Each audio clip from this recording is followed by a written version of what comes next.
എല്ലാവർക്കും കലാലയ കുറ്റിയായിട്ടുള്ള യൂട്യൂബ് ചാനലിലേക്ക് വീണ്ടും സ്വാഗതം.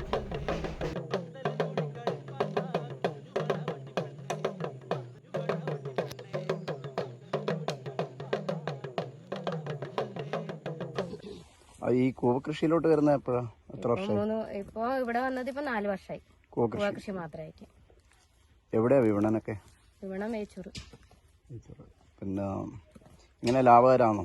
മോശമില്ല. ലാഭം എന്ന് പറയാൻ നമ്മള് അധ്വാനിച്ച അതിന്റെ നഷ്ടമില്ലാത്ത രീതിയിലേക്ക് പോന്നു. വലിയ ലാഭം എന്നുള്ളതല്ല, എന്നാലും നമുക്ക് പന്നിയൊന്നും അങ്ങനെ വലിയ ഉപദ്രവം ഇല്ലാത്തതുകൊണ്ട് നഷ്ടമായിട്ട് പോകുന്നില്ല, ലാഭത്തിലേക്ക് തന്നെയാണ്.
ഒരു കുടുംബശ്രീയായി രൂപീകരിച്ച സമയത്ത് നമ്മൾ കുടുംബശ്രീയിൽ നിന്ന് ഒരു വരുമാനം വേണമെന്നുള്ള രീതിയിലാണ് നമ്മൾ ഈ കൃഷിയിലേക്ക് വരാൻ കാരണം.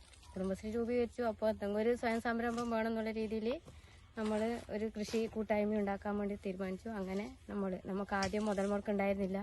അതൊരു കുറി രൂപത്തിൽ ഒരു 200-300 രൂപ കുറി വെച്ച് ആ രീതിയിലാണ് നമ്മളതിൻ്റെ മുതൽ മുടക്കം കണ്ട് അങ്ങനെയാണ് നമ്മൾ ഈ കൃഷിയിലേക്ക് വരുന്നത്. തുടക്കത്തിൽ ആരംഭത്തിൽ ഇപ്പൊ എത്ര വർഷമായി? നമ്മളിപ്പോ ഒരു 12 വർഷത്തോളം. 12 വർഷമായി കൂവ കൃഷി. പൂവല്ല, നമ്മൾ നെല്ല് ഓരോന്നായിട്ട്. ഇപ്പൊ തുടക്കത്തില് നമ്മള് കപ്പ, ചേമ്പ് അതെല്ലാം. ഈ കൂവ കൃഷിയിലോട്ട് വരുന്ന എപ്പോഴാ, എത്ര വർഷമായി? ഇപ്പൊ ഇവിടെ വന്നത് ഇപ്പൊ 4 വർഷമായി. കൂവ കൃഷി മാത്രമായിട്ട്. എവിടെയാ വിപണനൊക്കെ? വിപണനം മേച്ചൂര്. പിന്നെ ഇങ്ങനെ ലാഭകരാണോ? മോശമില്ല. ലാഭം എന്ന് പറയാൻ നമ്മള് അധ്വാനിച്ച അതിന്റെ നഷ്ടമില്ലാത്ത രീതിയിലേക്ക് പോന്നു. വലിയ ലാഭം എന്നുള്ളതല്ല, എന്നാലും നമുക്ക് പന്നിയൊന്നും അങ്ങനെ വലിയ ഉപദ്രവം ഇല്ലാത്തതുകൊണ്ട് നഷ്ടമായിട്ട് പോകുന്നില്ല, ലാഭത്തിലേക്ക് തന്നെയാണ്.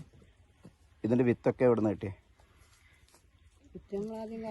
വിത്ത് നമ്മൾ ആദ്യം ഇത് കരുനാടൻ പോലത്തെ അവരോട് നമ്മൾ പൈസ കൊടുത്ത് വാങ്ങി, പുറത്തുനിന്ന് പൈസ കൊടുത്ത് വാങ്ങുമായിട്ട്. പിന്നീട് സൂക്ഷിച്ചു വെച്ച്, പിന്നെ അത് കൊല്ലത്തിൽ സൂക്ഷിച്ചു വെച്ച് ആദ്യം നമ്മൾ കുറച്ചായിട്ടാണ് വിത്താക്കിന്. പിന്നെ നമ്മള് 2-3 ഏക്കറിലേക്ക് അത് സ്വരൂപൂട്ടി വളർത്തുന്നത്. ഇപ്പൊ ഇതിന് നല്ല മാർക്കറ്റിംഗും ഡിമാൻഡും ഉണ്ട്. നല്ല മാർക്കറ്റ് ഉണ്ട്, ഡിമാൻഡ് ഉണ്ട്.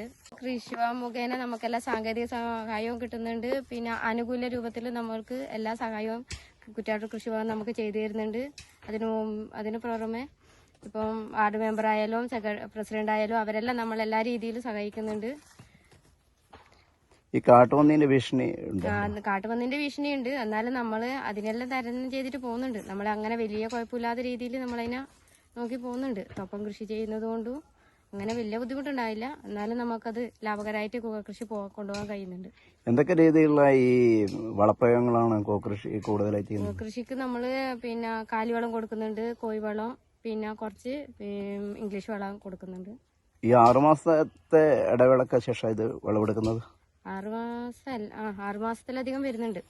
അപ്പോഴീ വെള്ളത്തിൽ ഇല്ല, കൂവ കൃഷിക്ക് മഴക്കാലത്താണല്ലോ നമ്മൾ ഇതിനെ ഇതാക്കുന്നത്, അതുകൊണ്ട്. ഈ കൂടുതലായിട്ട് എലിശല്യം ഉണ്ടാവും തോന്നുന്നു. എലിശല്യം ഉണ്ട്, എലിയുണ്ട്. അതന്നെ, എലി, പെരിച്ചായി, പിന്നെ മുള്ളംപന്നി ഇതുണ്ട്. എന്നാലും നമുക്ക് ഇത്ര വലിയ ബുദ്ധിമുട്ടായിട്ട് ഇതുവരെ ഇതായിട്ടില്ല, അതാണ് പറയുന്നത്.